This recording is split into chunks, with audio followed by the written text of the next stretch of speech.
ఆంధ్రప్రదేశ్ రాజధాని అమరావతి చుట్టూ భూసేకరణ సమస్య మళ్లీ వెలుగులోకి వచ్చింది. ఇప్పటికే ప్రభుత్వం దాదాపుగా 32,000 ఎకరాలను సేకరించినప్పటికీ వాటి మధ్యలో ఉన్న సుమారు 1,800 ఎకరాలు ఇప్పటికీ పరిష్కారం కాని అంశంగానే మారిపోయాయి. ఇక ఈ భూముల యజమానులైన సుమారు 80 మంది రైతులు ఇప్పటి వరకు ల్యాండ్ పూలింగ్ స్కీమ్ కింద భూమి ఇవ్వడానికి ముందుకు రాలేదు. ఫలితంగా ప్రభుత్వం ఇప్పుడు నేరుగా భూసేకరణ పద్ధతిని అనుసరించాలని నిర్ణయించుకుంది. ఈ రైతులు నిరాకరణ వెనుక అనేక కారణాలు ఉన్నట్టు తెలుస్తోంది. కొందరు తమ పంట భూములపై ఉన్న అనుబంధాన్ని వదులుకోవడానికి సిద్ధంగా లేరని చెబుతూ ఉంటే, మరికొంతమంది ఇచ్చే పరిహారం సరిపోదనే అభిప్రాయాన్ని వ్యక్తం చేస్తున్నారు. అంతేకాదు, గతంలో అమరావతి ప్రాజెక్టు నిలిచిపోయిన అనుభవం కూడా రైతుల్లో అనుమానాలను కలిగిస్తోంది. ఒకసారి భూములు ఇచ్చాక వాగ్దానాలు నెరవేరకపోతే ఎలా అని ప్రశ్నిస్తున్నారు వారంతా.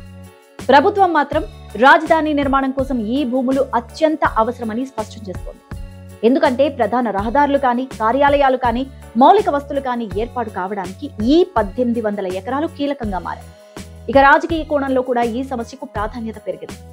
రాబోయే ఎన్నికల్లో ఈ అంశం మరొకసారి రాజకీయ పార్టీలకు ఆయుధంగా మారే అవకాశం ఉందని కూడా పరిశీలకులు భావిస్తున్నారు.